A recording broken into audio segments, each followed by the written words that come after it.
Welcome everyone, welcome to our channel. I am Saurabh. इससे पहले वाले वीडियोज में हम लोगों ने बेसिकली पूरे सिलेबस का ओवरव्यू देख लिया था। जो भी हम लोगों का थ्योरी ऑफ स्ट्रक्चर जो सब्जेक्ट है उसको बेसिकली हम लोग पूरे अच्छे ढंग से डिटेल में समझे थे कि उसके जो भी सिलेबस है उसमें क्या क्या पढ़ना है। अगर आप लोगों ने वो वीडियो नहीं देखा तो पहले वो वीडियो जाके आप देख लें। वो लेक्चर फर्स्ट था और यहाँ पे हम लोग लेक्चर 2 का वीडियो बना रहे हैं, जो कि हम लोग का यूनिट फर्स्ट से डायरेक्ट स्टार्ट होने वाला direct and bending stress. Direct and bending stress की अगर बात की जाए तो वो बेसिकली हम लोग का एक्सियल लोड के थ्रू वो प्रोड्यूस होता है डायरेक्ट स्ट्रेस। और अगर बेंडिंग स्ट्रेस के थ्रू बेंडिंग स्ट्रेस पूछा जाए कैसे जनरेट होता है तो वो हम लोग का इसेंट्रिक लोड के थ्रू जनरेट होता है। तो बेसिकली हम लोग ये सारे कुछ ये जो मैंने एक्सियल लोड बोला, इसेंट्रिक लोड बोला, ये सारे कुछ को मैं डीप में बताने वाला हूँ। ये दोनों स्ट्रेस जो डायरेक्ट एंड बेंडिंग स्ट्रेस जो है ये बेसिकली हम लोग का कंप्रेशन मेंबर पे लगता है। तो कंप्रेशन मेंबर भी आपके डिफरेंट डिफरेंट टाइप्स के होते हैं। ऐसा कोई भी मेंबर जिस पे कंप्रेसिव फोर्स एक्ट कर रहा हो तो उस मेंबर को बेसिकली हम लोग कंप्रेशन मेंबर बोलते हैं। फॉर एग्जांपल अगर इस मार्कर की बात की जाए तो इस पे ऊपर से और अगर नीचे से हम लोग इसको कंप्रेस करें तो ये हम लोग का क्या हो जाएगा, कंप्रेशन मेंबर हो जाएगा। तो उसी प्रकार से हम लोग कंप्रेशन मेंबर बेसिकली 4 प्रकार का होता है। अगर हम लोग सिविल इंजीनियरिंग में बात करें तो ये कुछ कंप्रेशन मेंबर है जो कि आपको बोर्ड पे शो हो रहे होंगे। फर्स्ट होता है हम लोग का कॉलम।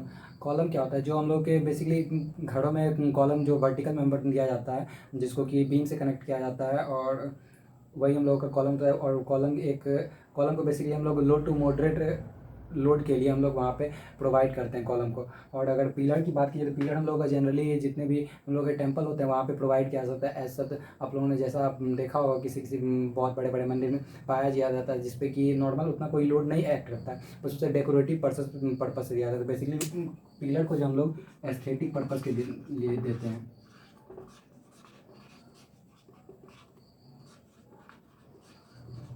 इस पर ऐसा तो उतना कोई लोड एक्ट नहीं करता है, बट कॉलम को हम लोग ऐसे बिल्डिंग में जनरली यूज करते हैं तो इस पर कुछ ना कुछ अमाउंट का लोड प्रोड्यूस होता है।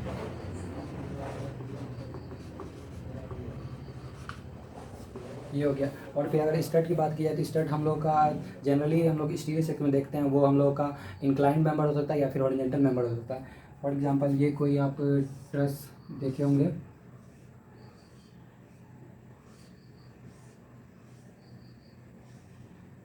जस्ट सपोज कीजिए ये यहाँ पे हम लोग का कुछ इस मेंबर पे, ये भी इंक्लाइन मेंबर बट इसको हम लोग स्ट्रेट नहीं, यहाँ पे सपोज कीजिए इस मेंबर में हम लोग का टेंशन जनरेट होगा तो इसको हम लोग टाई बोलेंगे अगर टेंशन जनरेट हो रहा है तो। और वही यहाँ पे एक और इंक्लाइन मेंबर अगर इसमें कंप्रेशन जनरेट हो रहा होगा तो हम लोग इसको स्ट्रेट बोलते हैं। और ये हम लोग को ईजिली ऐसे पता नहीं चलता है कि इसमें टेंशन जनरेटर इसमें कंप्रेशन पता चला। जब आप लोग डिजाइन ऑफ स्टील स्ट्रक्चर पढ़िएगा तो आप लोग को उस टाइम पता चले कैसे पता फाइंड करते हैं, वो सब आप लोग सीखेंगे धीरे धीरे। तो उस हिसाब से पता चलेगा कि इस टाइप में हम लोग का कंप्रेशन मेंबर, आप लोगों को डिजाइन ऑफ स्टील स्ट्रक्चर में भी पढ़ना है स्टेट के बारे में। तो स्टेट बेसिकली एक कंप्रेशन मेंबर होता है।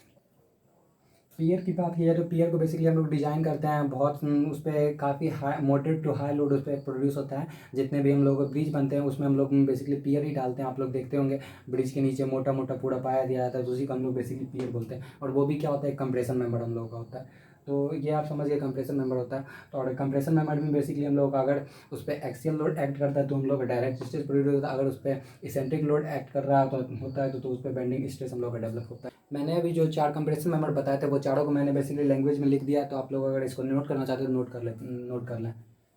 पहला हम लोग का column, it is a vertical compression member which is generally present in building. हम लोग का कॉलम जो है बेसिकली बिल्डिंग में प्रोवाइड किया जाता है और उसको कुछ सर्टेन अमाउंट ऑफ लोड के लिए डिज़ाइन किया जाता है कॉलम को हम लोगों को। आप लोग जब आरसीसी पढ़िएगा तो उस टाइम आप लोगों को कॉलम भी डिज़ाइन करना होता है, उस पर कितना लोड आ रहा है, उसको कितना विड्थ प्रोवाइड करेंगे, उसका कितना डेप्थ, तो वो सारा कुछ हम लोग बेसिकली आप इतना समझ सकते हैं कॉलम जो है हम लोग को बिल्डिंग में प्रोवाइड किया जाता है। और कॉलम और पिलर में मैंने एक डिफरेंस बताया था। पिलर क्या होता है, बेसिकली उस पर उतना कुछ खास अमाउंट का लोड नहीं उस पर पड़ता है, वो बेसिकली एक एस्थेटिक पर्पज़ या फिर डेकोरेटिव पर्पज़ के लिए दिया जाता है हम लोग का। बेसिकली टेम्पल सब में या फिर जो भी पुराना मोनूमेंट सब है वहाँ पे आप लोगों को देखने को मिल जाएगा पिलर, तो वो हो जाता है। बेसिकली यहाँ पर आप लोग पढ़ सकते हैं it is also a vertical compression member which is provided for aesthetic / decorative purpose. और इसमें कुछ खास अमाउंट का लोड कैरी नहीं करना पड़ता है पिलर को। फिर आप अगर स्टड की बात करें, स्टड मैंने समझाया था कि वो एक इंक्लाइंड कंप्रेशन मेंबर होता है जो कि बेसिकली स्टील स्ट्रक्चर में प्रोवाइड किया जाता है। तो वही यहाँ पे मैंने लिख दिया,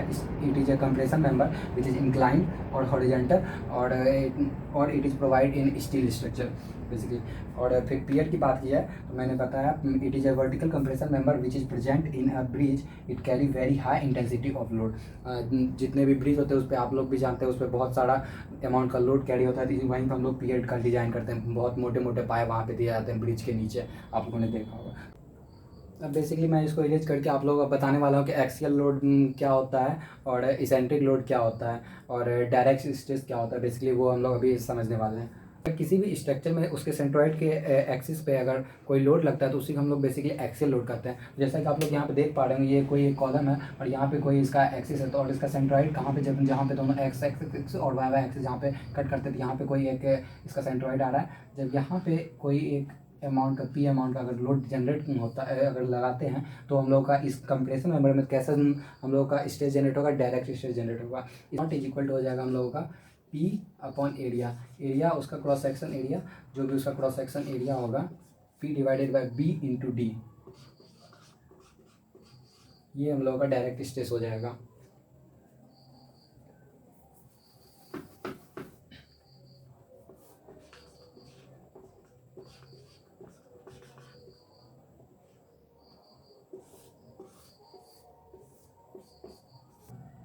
एक्सेल लोड आप लोग समझ ही चुके होंगे किसको बोलते हैं, तो वही अब एक लैंग्वेज लिखा हुआ है, when the line of action of load is coincide with the centroidal axis is called axial load और डायरेक्ट लोड। आपका ये सेंट्रोइडल एक्सिस है, वाई वाई एक्सिस, जब इससे कोइंसाइड करता है दैट मीन्स उसको जब उसी के अलोंग जब लगता है तो उसी को हम लोग बोलते हैं एक्सियल लोड। ये वाई वाई एक्सिस है, उसी के अलोंग हम लोग का ये लोड लग रहा है पी अमाउंट का, तो इसके वजह से इस उसी को हम लोग डायरेक्ट लोड बोलते हैं। और फिर यहाँ पे लिखा हुआ है axial load produce direct stress in the body, तो कहने का मतलब वही कि डायरेक्ट लोड जो हम लोग बॉडी के अंदर जो डायरेक्ट स्ट्रेस प्रोड्यूस करता है। आप लोग खुद ही समझ सकते हैं, अगर यहाँ पे कुछ पी अमाउंट का अगर लोड लग रहा है तो इसमें कुछ ना कुछ डिफॉर्मेशन आएगा, इतना अमाउंट का डिफॉर्मेशन आएगा, ये घट के इतना तक में आ जाएगा, और जिसको आप लोग बोलते हैं पंच पंच हो जाता है, वहाँ पे आपका ज़मीन के अंदर धंस जाता है, कुछ यूनिफॉर्म वे में वो नीचे सेटल कर जाता है। तो वही आप लोगों का यहाँ पे axial load produce direct stress in the body, और मैथमेटिकली डायरेक्ट स्ट्रेस को हम लोग सिग्मा नॉट से डिनोट करते हैं और उसको पी बाय ए बोला जाता है, और उसका यूनिट जो है न्यूटन पर mm स्क्वायर हो जाता है।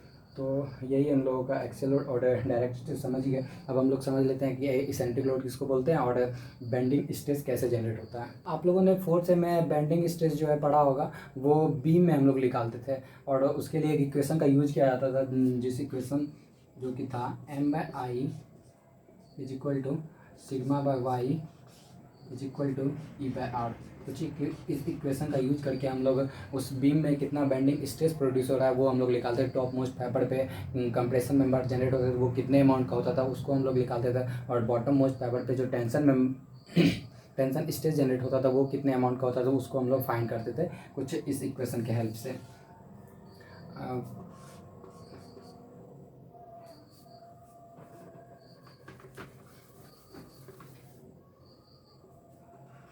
पहले क्या था कि ये कोई बीम था, इस पर कुछ अमाउंट का लोड लग रहा था, तो इसके वजह से इसमें क्या होता था, कुछ ये इस प्रकार डिफ्लेक्ट करता था, तो इसके वजह से यहाँ पे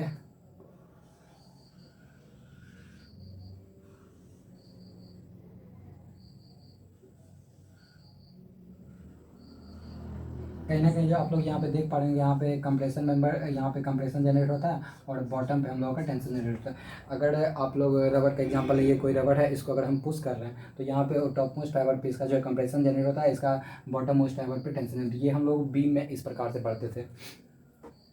बट वहीं अभी अगर हम लोग इस यूनिट की बात की जाए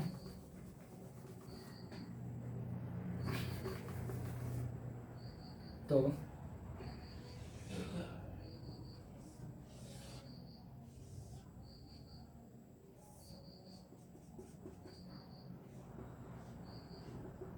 ये कोई एक्सिस सेंट्रोइडल एक्सिस है, अगर सेंट्रोइडल एक्सिस के अबाउट अगर कोई लोड एक्ट करता है तो उसको हम लोग बोलते हैं डायरेक्ट लोड, जिसके वजह से हम लोगों का डायरेक्ट स्ट्रेस जनरेट होता है। तो वो चीज़ तो हम लोग समझ गए। अब बेंडिंग स्ट्रेस कैसे जनरेट होगा, अगर यहाँ से कुछ अमाउंट का इसेंट्रिसिटी, दैट मीन्स कुछ यहाँ से दूर हटा के अगर कोई लोड यहाँ पे प्रोड्यूस किया जाए कुछ पी अमाउंट का ई इसेंट्रिसिटी के साथ। इसेंट्रिसिटी बेसिकली होता क्या है, आप लोगों का line of action of load और सेंट्रोइडल एक्सिस के बीच में जो डिस्टेंस होता है उसी बेसिकली हम लोग इसेंट्रिसिटी बोलते हैं।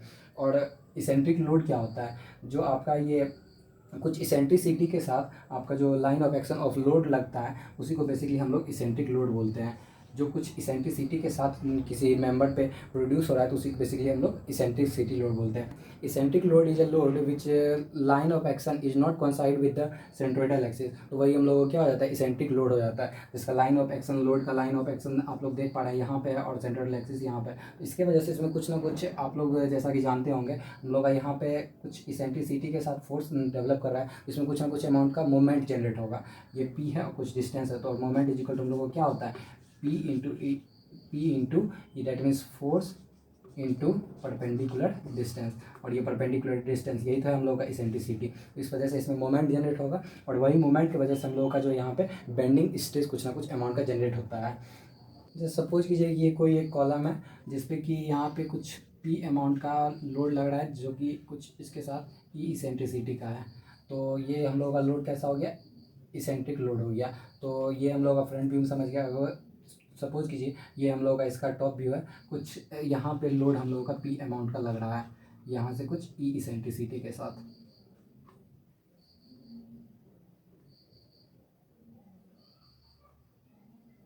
ये डिस्टेंस है ई है, तो इसके वजह से कुछ उसमें मोमेंट जनरेट होगा, जैसा कि आप लोग यहाँ पे समझ सकते हैं, यहाँ पे पी लग रहा है और ये कुछ ना कुछ इसेंट्रिसिटी ई है। तो इसके वजह से जब अगर फोर्स इधर लग रहा है तो कुछ ना कुछ आप समझ पा रहे होंगे कि ये वाला एरिया जो हम लोग का है कंप्रेस होगा, तो यहाँ पे हम लोग का कंप्रेशन जनरेट होगा, और ये वाला एरिया जो है इसमें कुछ ना कुछ टेंशन जनरेट होगा, तो यहाँ पे हम लोग का टेंशन होता है।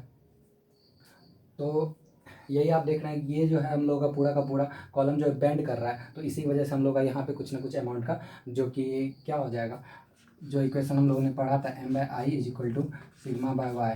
तो इससे अगर हम लोग बेंडिंग स्ट्रेस निकालना है, और बेंडिंग स्ट्रेस को हम लोग डिनोट करते हैं सिग्मा बी से। Sigma B is equal to क्या हो जाएगा हम लोगों का, M into Y divided by I. तो यहाँ से हम लोगों का बेंडिंग स्ट्रेस फाइंड हो जाता है। तो जैसा कि आप लोग, और अगर इसको और डिटेल में लेके चलें तो bending stress is equal to M, तो आप लोग यहाँ पे मोमेंट क्या हो जाएगा, P into perpendicular distance, P into E into Y divided by I. I यहाँ पे क्या था, मोमेंट ऑफ इनर्शिया, जो कि क्वेश्चन में अगर जिस टाइम हम लोग क्वेश्चन करेंगे उस टाइम क्वेश्चन में मेंशन रहता है। और अगर इस वाई की बात की जाती है, वाई क्या होता था हम लोग का, जो भी स्ट्रक्चर है उसका सेंट्रोइडल एक्सिस से हम लोग कहाँ पे स्ट्रक्चर निकाल रहे हैं, या उसके टॉप मोस्ट फाइबर पे निकाल रहे हैं या फिर उसके बॉटम मोस्ट फाइबर पे निकाल रहे हैं, तो वो डिस्टेंस बेसिकली हम लोग का हो जाता था वाई। तो अगर सपोज कीजिए यहाँ पे हम लोग किसी भी फाइबर के थ्रू जाते हैं, कंप्रेशन फाइबर के इधर या फिर टेंशन फाइबर के इधर, तो ये वाला डिस्टेंस हम लोग का सेंट्रोइडल एक्सिस से कितना हो जाएगा दोनों साइड, dy/2। तो यहाँ पे हम लोग इस y की जगह पे अब हम लोग लिख सकते हैं dy/2, और यहाँ पे मोमेंट ऑफ इनर्शिया जो हम लोग को y एक्सिस के अबाउट लिख लेगा y। तो हम लोग का ये मोमेंट ऑफ इनर्शिया अगर सपोज कीजिए ये कोई था रेक्टेंगुलर पोर्शन, इसका ये y एक्सिस हो गया और ये एक्स एक्सिस था, एक्स एक्सिस के अबाउट इसका मोमेंट ऑफ इनर्शिया कितना हो जाता है, BD³/12, और वाई एक्सिस के अबाउट वही इसका उल्टा हो जाता है DB³/12। तो वही यहाँ पे हम लोग मोमेंट ऑफ इनर्शिया की जगह पे लिख सकते हैं DB³/12। फाइनली इसको पूरा डिटेल्स में अगर सॉल्व करेंगे तो हम लोग को एक इक्वेशन मिलेगा, वहीं से हम लोग को बेंडिंग स्ट्रेस में फाइंड हो जाएगा। तो अब ये सारा कुछ तो आप लोग समझ गए, डायरेक्ट एंड बेंडिंग स्ट्रेस किसको बोलते हैं। अब मैं बेंडिंग स्ट्रेस और इसेंट्रिक लोड को मैं पूरे अच्छे ढंग से इरेज करके लिख देता हूँ लैंग्वेज के साथ, आप लोग जिससे अच्छे ढंग से समझ पाएंगे। इसेंट्रिक लोड, अब देख लेते हैं इसको क्या मैंने लिखा है, it is a load which line of action does not coincide with the axis of the column is known as eccentric load. जैसे कि आप लोग यहाँ पे फिगर पे भी देख पा रहे होंगे, ये कोई लोड लग रहा है जिसका लाइन ऑफ एक्शन कुछ यहाँ है और इन दोनों के बीच में कुछ ना कुछ डिस्टेंस, और उस डिस्टेंस को हम लोग क्या बोलते हैं बेसिकली इसेंट्रिसिटी। ये इसेंट्रिक है और इसेंट्रिसिटी ये कुछ होता है इसेंट्रिसिटी, जिसको कि हम लोग बेसिकली ई से डिनोट करते हैं। कुछ ई डिस्टेंस पे हम लोग को कोई लोड लग रहा है तो उसी लोड को हम लोग बेसिकली इसेंट्रिक लोड बोलते हैं, जिसका कि लाइन ऑफ एक्शन कोइंसाइड नहीं करता है उसके सेंट्रोइडल एक्सिस से। फिर नेक्स्ट पॉइंट में मैंने लिखा है, when we apply a eccentric load on a column due to this load the body produces direct stress as well as bending stress. जब किसी बॉडी पे अगर इसेंट्रिक लोड लगता है तो उसमें ना केवल सिर्फ बेंडिंग स्ट्रेस प्रोड्यूस होता है बल्कि उसमें डायरेक्ट स्ट्रेस भी प्रोड्यूस होता है। आप खुद एग्जांपल लेके सोच सकते हैं, ये कोई मार्कर है, अगर मैं इस पर इसेंट्रिसिटी का कुछ थोड़ा सा डिस्टेंस पे भी लगाऊँ अगर इस पर लोड, तो ये कुछ ना कुछ अमाउंट ये पंच भी करता है और कुछ ना कुछ टिल्ट होके पंच करता है। तो कहने का अगर कुछ यूनिफॉर्म वे में भी पंच होता है और कुछ टिल्ट अमाउंट में भी पंच होता है, तो वहाँ पे हम लोग का अगर तो आप खुद समझ सकते हैं वहाँ पे डायरेक्ट स्ट्रेस और बेंडिंग स्ट्रेस दोनों प्रोड्यूस होता है। तो अगर यहाँ पे अगर बात की जाए इसेंट्रिक लोड की वजह से टोटल कितना स्ट्रेस प्रोड्यूस हो रहा है, तो आप लोग खुद समझ सकते हैं। Sigma equal to sigma naught, sigma naught को हम लोग क्या बोलते हैं, डायरेक्ट स्ट्रेस प्लस क्या हो जाएगा, बेंडिंग स्ट्रेस, जिसको कि सिग्मा बी से डिनोट करते हैं। और सिग्मा नॉट का फॉर्मूला हम लोग क्या लिखते थे, पी बाय ए प्लस क्या हो जाएगा, सिग्मा बी। अब इसका क्या हो जाएगा, एम बाय आई इंटू वाई। टोटल स्ट्रेस जो है बेसिकली ये हम लोग का हो जाता है किसी भी स्ट्रक्चर। तो यही था बेसिकली हम लोगों का लेक्चर 2, जिसमें हम लोगों ने डायरेक्ट एंड बेंडिंग स्ट्रेस को खूब अच्छे ढंग से समझा। जितने भी कंप्रेशन मेंबर थे हम लोगों ने उनको पूरे अच्छे ढंग से समझा। एक्सियल लोड क्या होता है, एसेंट्रिक लोड क्या होता है, डायरेक्ट स्ट्रेस क्यों प्रोड्यूस होता है, बेंडिंग स्ट्रेस क्यों प्रोड्यूस होता है, हम लोगों ने इन सारे कुछ को बहुत अच्छे ढंग से समझा। अगर वीडियो अच्छा लगा तो वीडियो को प्लीज़ लाइक करें और फ्रेंड के साथ शेयर करना ना भूलें, और नीचे कमेंट कर दें ताकि मैं भी मोटिवेटेड हो सकूँ और आप लोगों के लिए ज़्यादा से ज़्यादा वीडियो बना सकूँ। So keep watching, thank you, have a good day.